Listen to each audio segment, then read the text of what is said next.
Thanks, Frankie. So we're at a certified service center. Craig, let's talk about the things that we need to worry about, I guess. Or not really even worry about, just check in on before we use our cars for road trips this summer. Because I think a lot of people, and myself included in this, we think of the winter as extreme temperatures, but we don't think of the summer as extreme temperatures, but it really, really is. Yeah, and those are the times you want to go out and actually have fun. Yeah, right? And go exactly. play. So some of the things you can kind of look for, listen to your car. I mean, you can open up the hood, you can look at the battery, you might see a little corrosion there. The battery's going to be about 5 years old. It's probably getting close to time to change it out. But basically listen to it. But you don't really know what's going on, so that's why we recommend an inspection.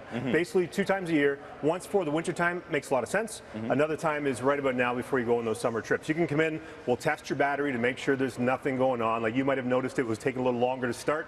We can test stuff to make sure everything's perfect for you. That really leads into the inspection. They inspect everything, and you kind of come in, they make sure everything's good. They'll look through your brakes, they'll check your tires, make sure nothing else is a small problem, could become a big problem later, become a more expensive one. We can catch that kind of stuff early. And you get an email afterwards saying exactly what's up. Yeah, and here you go. Here's your full inspection report, like your health report on your vehicle, emailed to you so you know exactly what's going on before you go on the trip. That's amazing. So let's move on to brakes here for a second, because this is really important. You can actually see this in your car most of the time, right? Yeah, and they start to get worn. You can see worn pads and so on. And today we have a lot of safety systems, stability control, and also things like trailer sway control. If you are going on a trip and you're towing a trailer, you want to make sure everything's all perfect and set up. So when your brakes get worn, it tends to be the only time you start to notice some grinding is when you hook the trailer about to leave on the vacation. Right. Bring it in for an inspection. We can tell you how much brake life is left on there, and you're kind of good to go. That's great. And lastly, and this is the one that, you know, everybody has to check every 3 months, oil.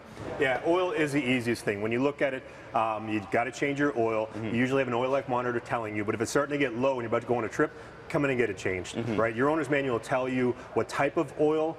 Here at one of our certified service centers, we actually have an oil called Dexos, which is actually a full synthetic oil. The nice thing about that is it's great for those warmer temperatures as well, and that's what you're looking for. Change your oil, that's the lifeblood of your engine. Make sure it's good and healthy, your brakes are good, everything's good, and go and enjoy yourself in the summertime. Yeah. Couple hours of your time, but worth it, because, I mean, you don't want to be stranded on the side of a highway somewhere. Absolutely. Craig, thanks so much for your time this morning. No problem. Amazing. And we'll be right back on Breakfast Television. And don't you come